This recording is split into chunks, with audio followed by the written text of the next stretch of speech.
was thinking we could start like a big... You know, there's like old Pink Floyd.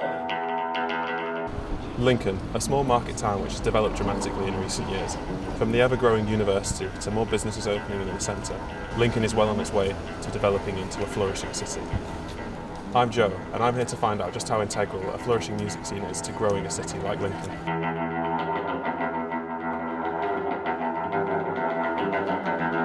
This is Finn and Charlie, who along with their friend Harry are aspiring musicians from Lincoln. Having played open mics and gigs all over the city, I'm hoping their perspectives as musicians rather than businessmen will shed some light on the importance a diverse and prosperous music scene holds in the development of a city.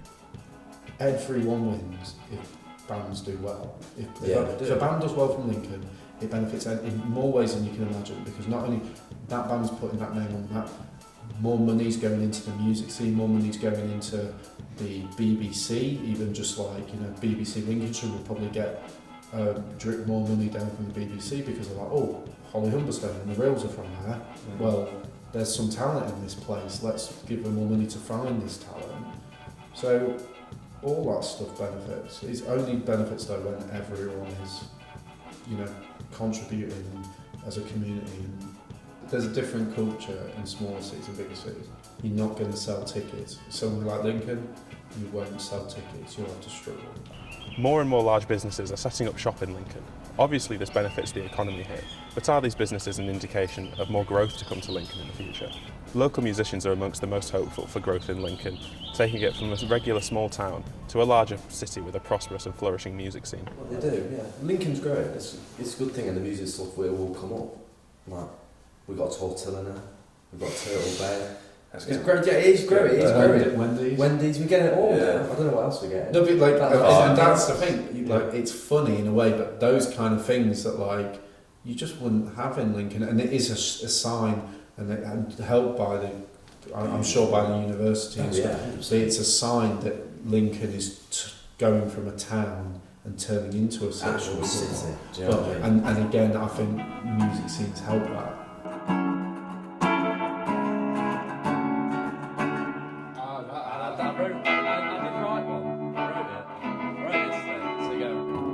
Obviously, music, like any industry, has changed with time, but I want to know what their experience as modern musicians is, and how they feel it differs from previous generations, especially considering their access to social media and music streaming platforms.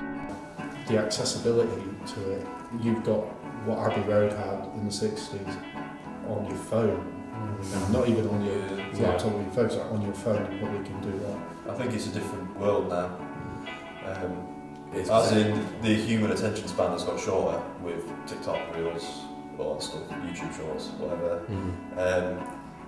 I guess we wasn't around for back in the day, but back in the day you'd be a band, you'd play, or an artist and you'd play, and you'd get talent scouted for a label, they'd own you.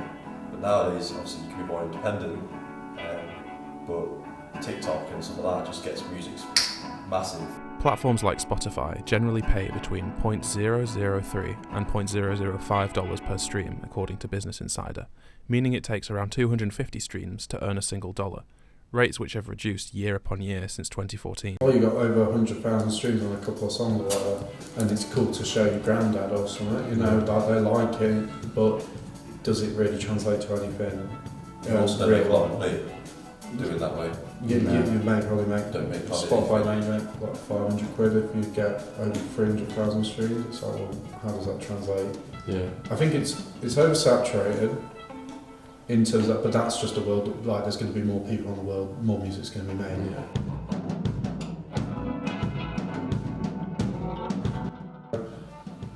I think albums are a bit of a thing of the past. I don't think so. I think they are. Albums are a thing of the What's in past. like EPs? Because people don't want to listen to the filler songs anymore. So an album It's too critical. Yeah, so the album will be a thing of the past unless people literally release just bangs.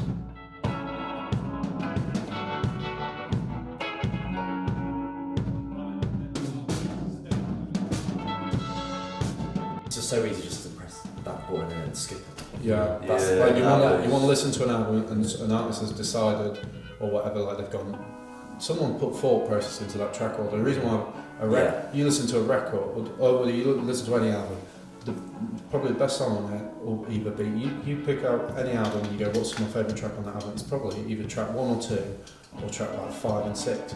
Because when you flip the record, 5 and 6 was the first on that B-side of it. And it's like someone decided that order because they thought that flowed well. And a track order of an album or an EP could dictate how you like that EP, you know. So I think you miss that with just skipping and jumping from generation to generation in a playlist. So clearly the impact of social media on the world of music is immense. And according to Harry, Finn and Charlie, it may even be shaping how music is produced and released. I mean, the problem now is people, because they don't have, people have to constantly release stuff, they have to be booking trends and stuff, this sort of thought process, you're never going to be developing as an artist because you're already trying to do quick fashion.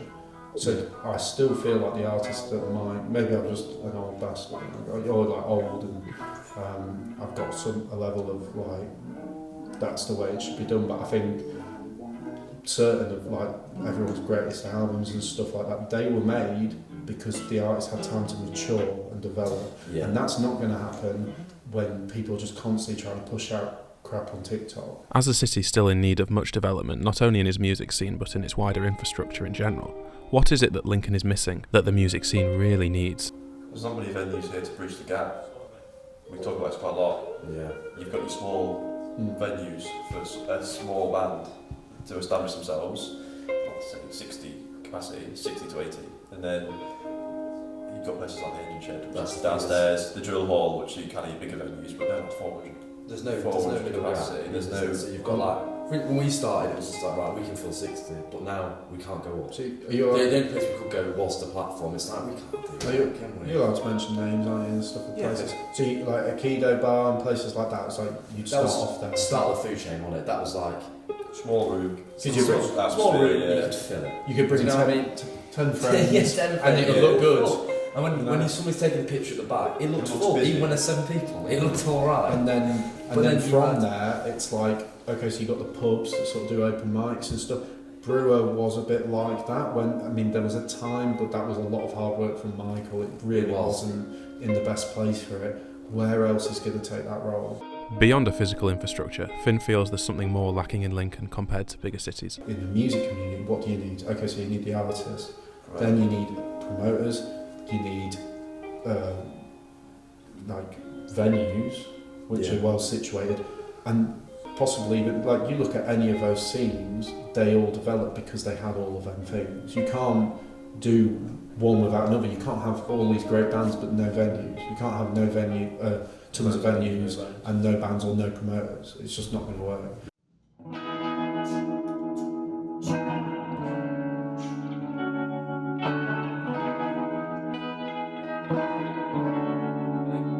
Which wasn't bad, but when we were trying to make that next stage up, we couldn't do it because you've got to promote, you've got to put your posters up yourself, you've got to try and drag everyone you know down to the gig, which is annoying when you're messaging everyone on your Snapchat and Instagram going, could you bring whoever you know and could you show up? It's going to cost you £7 though. And then also, even if all of it goes right and you somehow manage to fill in your practices and you show up on the night, you might still sound like awful because of the sound system.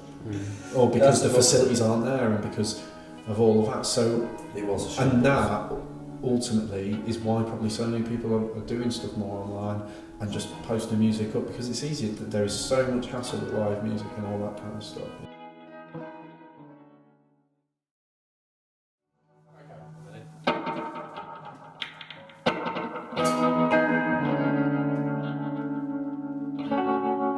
To see what it is Lincoln especially is lacking, I wanted to find out where else Harry, Finn and Charlie had performed other than Lincoln, and what their experience of those places was.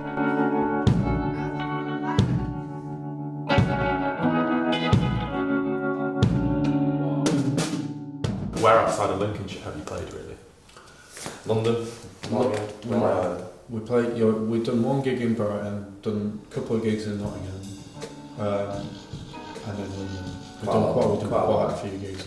You get the capital, don't you? Yeah. The venues are better for artists, aren't they? So you're not going to sound awful because the problem is, it's like, you know, people are coming in and they've had a drink, you know, They're not going to go, oh, the sound system's bad. Not saying that's always it, you might have a bad night, but sometimes if you can't hear yourself, well, if you're singing, you might not be able to sing in tune, you might not be able to be in time with each other.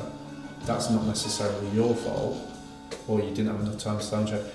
In the bigger cities, they've just got better equipment. Yeah. They know what they're doing more often. Not all the time, because there's been times where I've had 2 minutes to sound check, and that's some of the best venues, and they've really mucked it up. But for the most part, equipment's better, and there's people who actually are interested in, and not afraid, not looking over their shoulder and go, oh, that's a person from school, I can't enjoy myself.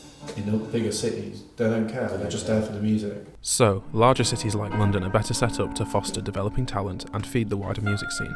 But do the lads think there are areas where Lincoln has an edge over London? Down in London, you have to charge more money, and people in London have got much more options as to what they can do. So why would they pay £10 for a ticket? I feel like in Lincoln, not as much quality live music comes around as often, so people are going to pay the money for a ticket and what they get. So there you have it. The modern musician has many more tools at their disposal than any previous generation of musician. From Spotify and social media to more software than the Beatles had at Abbey Road on everyone's phone. It's easy to think that musicians have never had it easier. But with a dire lack of resources and infrastructure here in Lincoln, many talented musicians, Harry, Finn and Charlie included, find themselves having to move on to other cities and greener pastures in order to thrive and develop. But there is hope on the horizon for Lincoln's music scene to grow more in the near future. If he does it right, I'm sure it would, Michael, he probably will.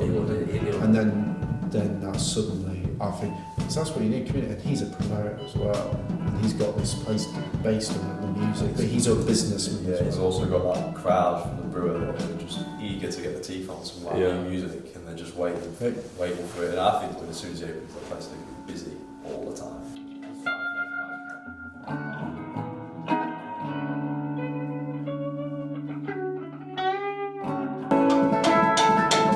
It's like the bane of our life, isn't it? We get told to be